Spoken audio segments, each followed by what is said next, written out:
Halo, Assalamualaikum. Nggak ada angin, nggak ada hujan. Tiba-tiba Samsung nge-refresh produknya yang tablet ya. Ini adalah Galaxy Tab S6 Lite atau S6 Lite tahun 2022. Bedanya ada di prosesornya. Dulu mungkin Exynos 9611 kalau nggak salah ya.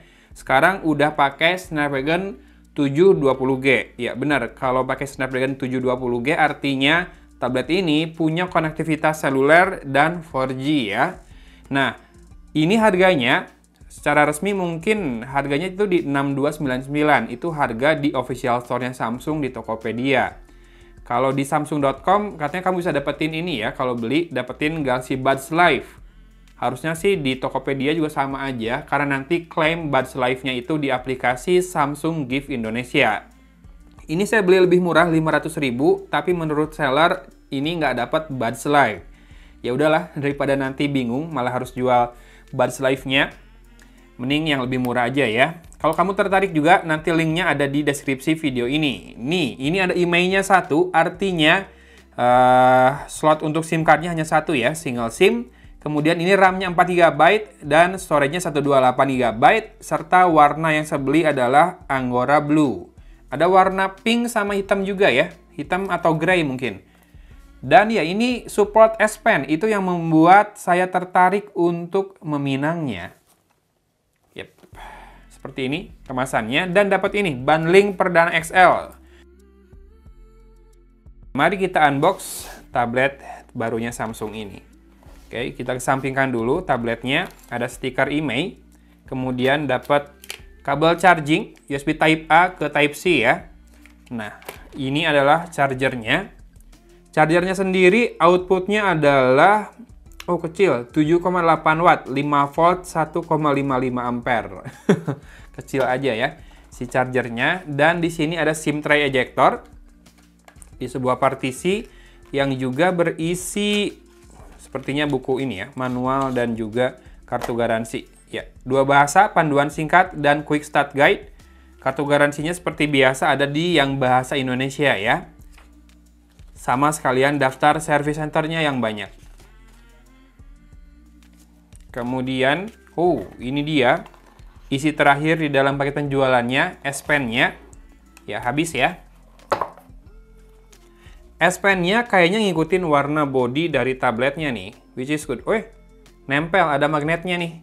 Jadi S Pen-nya harusnya bisa nempel di body dari tabletnya ya, tapi ada kemungkinan tidak bisa masuk mengingat S Pen-nya besar seperti ini, tidak tipis seperti S Pen-nya Galaxy S22 Ultra atau Galaxy Note series ya, yang smartphone. Jadi memang ini bukan buat dimasukin ke body, cukup ditempelkan saja di tabletnya.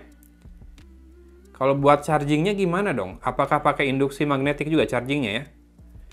Iya, nggak bisa dilepas, bukan buat ngecas. Kayaknya ngecasnya dari sini deh. Oke, kita langsung lihat tabletnya kalau gitu. Dilapisi lapisan pelindung seperti ini. Ini bahannya apa ya? Ini dia warna Angora Blue-nya. Wow, kece ya.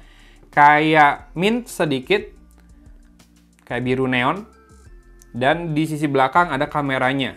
Kalau nggak salah ini 8 megapiksel kameranya, bentuknya kotak seperti itu. Samsung tidak mengubah desainnya sama sekali. Kalau kamu ingat, saya pernah review Galaxy Tab A8 itu kameranya udah bulat dan besar ya, udah kekinian lah. Kalau ini masih bisa dibilang masih menggunakan desain yang sama persis dengan Tab S6 Lite yang dulu sudah rilis ya. Dan ini ada tulisannya Sound by AKG. AKG juga adalah salah satu perusahaan yang sudah diakuisisi Samsung, seingat saya. Selain JBL juga ya, Harman Kardon. Grupnya. Oke, kita akan coba tempelkan. Oh iya, menempel di sini. Gimana yang benar ya? Ini kok kayak rada meleset. Mungkin karena ada plastik nih di sini, di bagian frame pinggirnya. Ada plastik pelindung. Ya, seperti biasa produk Samsung selalu ada plastik pelindung seperti ini. Dan saya melihat, ya di sini ada mikrofon nih. 1. Di atas, 2. Di bawah, tidak. Jadi 2 mikrofonnya ya. Jadi ini berguna buat dalam posisi landscape maupun portrait nih. Nah, kita bisa lihat juga di sini ada garis antenanya karena desainnya ini unibody ya, tidak bisa dilepas back covernya. Jadi untuk mengeluarkan SIM card, kita bisa menggunakan SIM tray ejector di sini untuk memasang SIM card. Dan di sini kita bisa lihat sandwich ya, tipe card slotnya, 1 nano SIM dan 1 micro SD. Jadi storage 128 GB-nya masih bisa diekspansi dengan micro SD nih. Kemudian di sini, di sisi kanan, kalau lagi posisi portrait atau kalau lagi posisi landscape di atas berarti ya. Setelah mikrofon tadi ada volume rocker sama tombol power. Nah, berarti ini nggak punya fingerprint scanner di tombol power seperti Tab S5e, S5e ya. Kemudian kita bisa lihat juga di sini ada loudspeaker, stereo loudspeakernya EKG, dan difungsikannya berarti harus landscape ya, kalau misalkan mau dengerin depth suaranya kiri kanan. Karena kalau lagi portrait berarti atas bawah kan si loudspeakernya. Kemudian di sini masih ada jack audio 3,5 mm, bagus nih. Karena ya kadang kita masih butuh jack audio ini ya. Apalagi kalau tablet kan kebanyakan dipakai buat nonton dan ya menikmati multimedia lah ya. Mantap. Di sisi kiri kosong melompong, hanya ada 2 garis antena saja. Dan sisi bawah ada port Type-C dan speaker grill sebuah lagi ya. Jadi 2 speaker grillnya. Yuk, kita coba langsung nyalakan buat lihat software dan juga kira-kira free storage-nya dapat berapa GB nih buat Samsung Galaxy Tab S6 Lite 2022. A few moments later. Oke, sudah menyala tabletnya, sudah saya setup barusan, dan ya, untuk biometri ini bisanya pakai face unlock ya, dan saya baru sadar posisi kameranya, kamera depannya itu ada di sini nih. Ini 5 megapiksel ya. Jadi kalau lagi posisinya landscape seperti ini, kameranya ada di samping. Mungkin Samsung benar-benar tidak mengubah apapun ya dari yang sebelumnya, sehingga posisi kameranya pun tetap di sini. Bentar, kita akan coba buat face unlock dengan posisi seperti ini. Oh, untungnya tetap bisa berjalan dengan baik ya. Bentar. Ya, cepat ya. Segitu cepat untuk face unlock-nya, alhamdulillah, dan juga tidak harus terlalu jauh jarak dari layar atau kamera depannya ke wajah saya. Ya, oke. Satu kekhawatiran berkurang lah. Biometrinya, face unlock-nya bekerja dengan cepat dan bisa dalam posisi landscape seperti ini juga ya. Sekarang kita langsung masuk ke About Phone-nya. About Tablet deng kalau di sini. About Tablet benar. Kemudian Software Information. Ini menggunakan One UI versi 4.1 dengan Android 12. Oke, mantap. Udah yang terbaru lah ya. Kemudian Google Play sistem update-nya 1 Januari 2022 dengan Android Security Patch levelnya 1 Mei 2022. Yang ingin saya lihat selanjutnya adalah storage. Ini ada di sini. Dari 128 GB, 106 GB yang kosong ya, terpakai 22 GB. Dan RAM-nya dari 4 GB barusan terpakai 2 GB. Dan ini sudah punya RAM Plus, bisa pilih 2 atau 4 GB. Nah, ini udah kepake 4, berarti tadi 22 GB itu udah include ini ya, 4 GB. Jadi free storage-nya 106. Kalau RAM Plus, nggak bisa dimatiin nih RAM Plus-nya. Kalau RAM Plus-nya dikurangi ke 2 GB, berarti bisa 108 lah free storage-nya ya.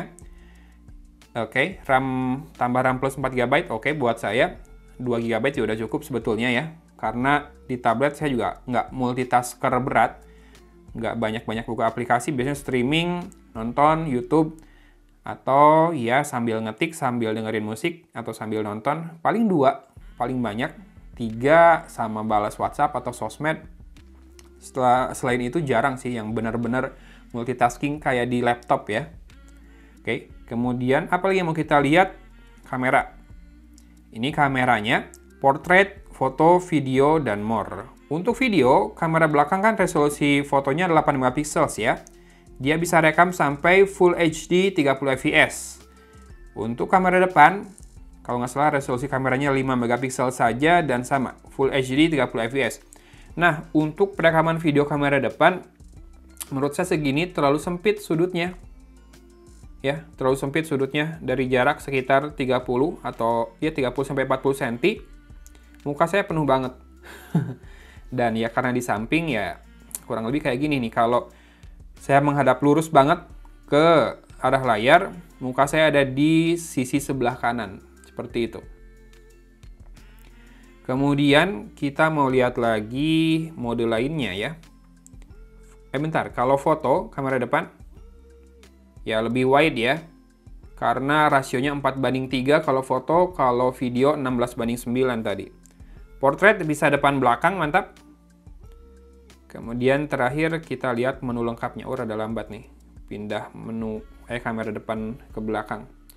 Ada Pro, Food, Panorama, dan Hyperlapse. Tidak ada slow motion berarti ya. Sama tidak ada lain-lain karena kameranya cuma satu. Ini yang Pro. Pro-nya bisa atur white balance, exposure compensation, sama ISO saja. Tidak ada manual fokus dan shutter speed manual. Oke. Kita mau coba taruh lagi. Oke, di situ itu rada miring ya, kelihatan ya. Si S Pen-nya. Nih. Rada miring seperti itu. Mungkin karena nah ini bisa dilurusin sih. Mungkin karena efek ada plastik tadi. Apakah di samping sini juga bisa? Oh, kurang. Di bawah sini bisa nih. Nah, di sini yang paling mantap. Bentar, magnetnya.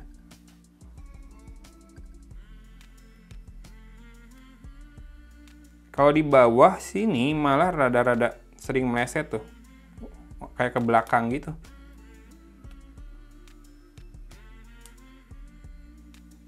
Miringnya lebih-lebih.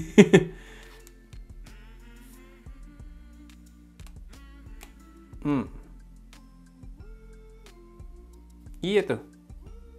Jadi tempat yang paling pas ya di sini. Jadi kalau lagi portrait bisa ambil dari samping, kalau lagi landscape ambil dari atas ya. Dan kita akan coba bisa nggak langsung menulis di keadaan layar mati. Oh tidak. Kalau Galaxy Note series sama S22 Ultra kan layar mati, kita keluarin S Pen, kita bisa nulis di layar hitam kan. Ini mungkin karena panelnya bukan Super AMOLED. Ya, saya belum ngasih tahu dari tadi ya. Panelnya bukan Super AMOLED. Kalau infonya ini TFT. TFT-nya Samsung tuh kayak IPS lah ya. Kita akan coba nulis di notes nih. Oh, udah langsung bisa nih si S Pen-nya. Dan kita buat notes baru. Next. Done.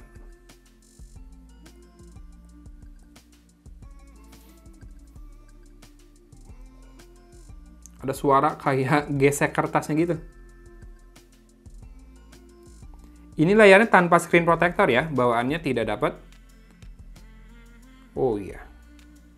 Kalau ditekan lebih tebal, nih ke atas tipis, ke atas tebal bisa juga. Jadi dia punya ini ya, pressure sensor dan nih, dia punya palm rejection juga. Tangan saya tidak terdetek, tidak menulis apa-apa ketika S Pen-nya aktif. Jadi tangan beneran buat gesture, kayak buat zoom, buat apa, dan buat nulis harus pakai S Pen. Ini bagus. Ganti warna. Hapus. Oh, hapusnya per objek ya, bukan hapus biasa. Kalau di Samsung Notes. Oke. Apalagi yang mau dilihat? Kita coba screenshot deh, buat tahu resolusi layarnya. Ya. Lalu kita lihat di galeri. Details. 2000 kali 1200 ya resolusi layarnya. Jadi bisa masih dibilang ini Full HD, lebih dikit. Warnanya bagus, tidak ada masalah. Kerapatan juga sangat cukup. Ini berapa inci ya? 10,4 ada nggak sih? Ini di atas 10 inci soalnya nih. Lumayan besar, buat nonton udah enak. Tinggal masalah audio. Mau dibahas sekarang? Apa nanti aja ya? Saya mau review soalnya. Satu yang saya rada harapkan bisa dual SIM sebetulnya. Biar dua nomor saya bisa masuk ke sini. Saya akan pakai sebagai pengganti smartphone kedua saya. Tapi ya karena cuma satu, ya sudahlah. Kita akan coba pakai sehari-hari full dengan kartu SIM terpasang ya. Konektivitas seluler juga akan saya coba. Makanya kalau kamu mau tahu lebih lanjut tentang tablet yang satu ini, boleh subscribe dan nyalakan lonceng notifikasinya biar nanti pas video reviewnya tayang, kamu nggak ketinggalan ya. Dan karena saya takut salah, saya akan munculkan spek lengkapnya di kiri sini. Silahkan dibaca di situ. Ini harganya 6299 ya, kayaknya resminya. Tapi saya beli di 5799. Lebih hemat 500.000, tapi katanya nggak dapat Galaxy Buds Live. Kalau kamu mau dapat Galaxy Buds Live, tanyain ke seller ya, pastikan ya, dapat nggak? Nanti order atau klaim via Samsung Galaxy Indonesia. Samsung Gift Indonesia, sorry. Ya, kayak gitu aja. Sip, unboxingnya kita tutup di sini. Terima kasih sudah menyimak. Dari Kota Cimahi, Agon pamit undur diri. Wassalamualaikum warahmatullahi wabarakatuh.